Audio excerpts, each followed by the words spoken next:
Alright guys, so trying to get this stream up and running, and it looks like I got it all set up, so you should have audio and video here. Let me just make sure that we are getting everything we're looking for. Yeah, okay, so all the information I really want to get across to you guys is on the screen today. I know a lot of people are curious about mining cryptocurrencies at the moment, and one of the simplest ways of getting into that is through a program called NiceHash, nicehash.com. I have no affiliation with NiceHash whatsoever. They haven't contacted me in any way whatsoever. I've just used this service for quite some time off and on. And with the increase in the value of cryptocurrencies right now, it's something a lot of people have a lot of interest in. So if you're considering mining using graphics cards, but you want to get paid out in Bitcoin, you can do that through NiceHash, where your machine is hired by other people to mine other coins, and those people pay NiceHash for the use of your machine.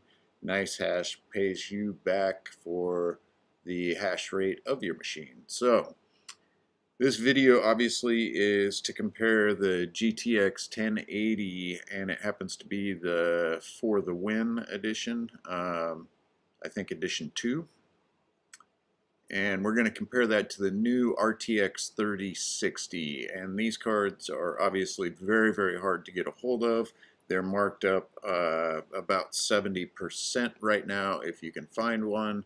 So just kind of wanted to give you an idea of the difference in output from these cards. So as you can see on your screen, right down there at the bottom left-hand corner, where it says rig name worker 1, and then if you scroll down it shows you the two cards running at the same time.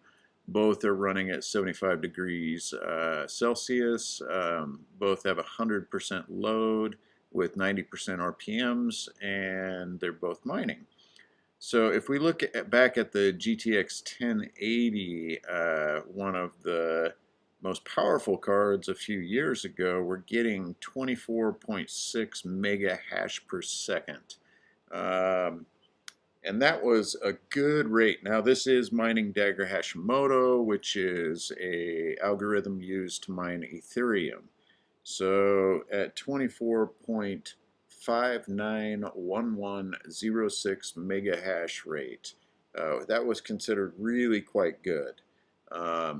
If we look right above that, we've got the RTX 3060 Ti, which even with the markup right now is about the same price as you can find the 1080s for, and it's certainly right at the price that you paid for them new.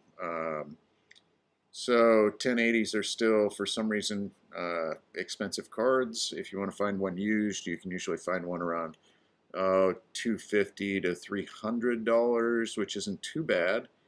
But if you compare the hash rate to the RTX, where we're getting 58.52, or sorry, 58.649188 mega hash seconds compared to that 24.6, you know, you're really, really close to 150% increase over the output of the 1080. Between these two cards through NiceHash right now, it's giving me an average actual profit per day of $4.40. If I change that to local, it's $4.45.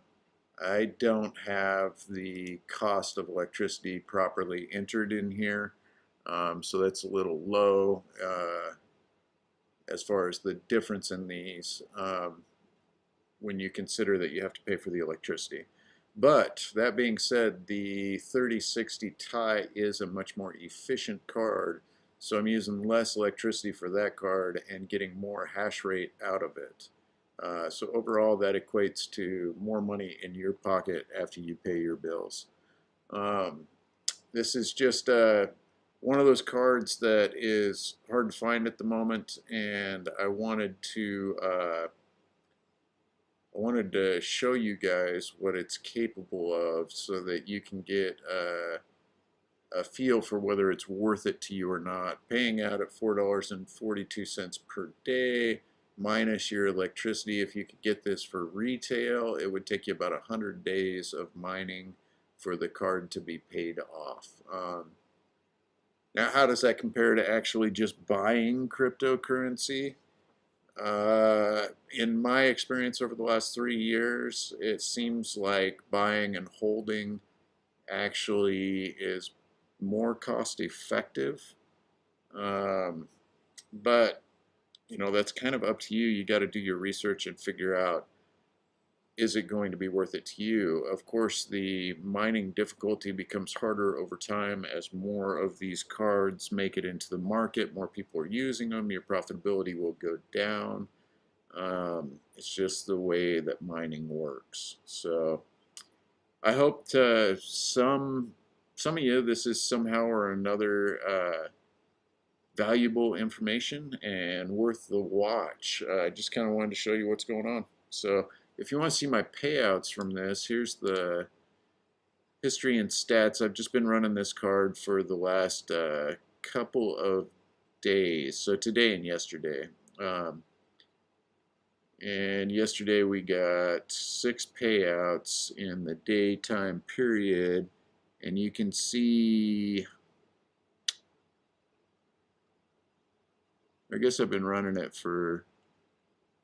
since the 31st at this payout right here, 84 cents. So I went from 42 cents using my 1080 and my CPU, both of those mining at the same time, was paying out around 42 to 56 cents, somewhere in that range.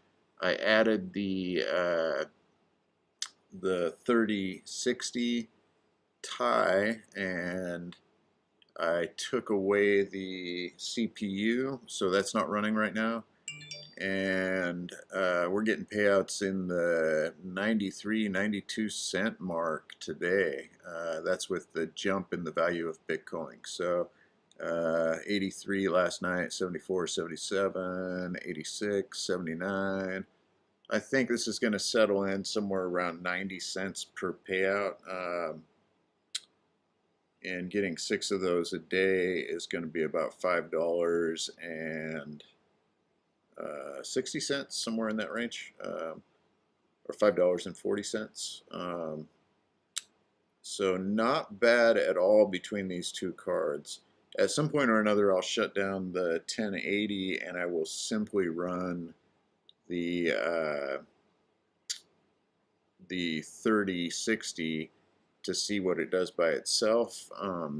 Hopefully I'll be able to grab another one of these maybe tomorrow, or a few more of these, and set up a rig and see how a rig does with at least 3 cards, maybe as many as 6. So if you're interested in this stuff, subscribe to the channel. I'll be doing more of this in the future as this Bitcoin market is just kind of getting out of hand. It's something to keep an eye on. Has a lot to do with everything going on in the world and just how crazy things are. Hey, if it's all going to be crazy, why not make Bitcoin crazy too? So looks like where we're at. Hope you all are having a great day, and thank you very much for checking out the channel. I will be back with more information later. Have a good night, guys.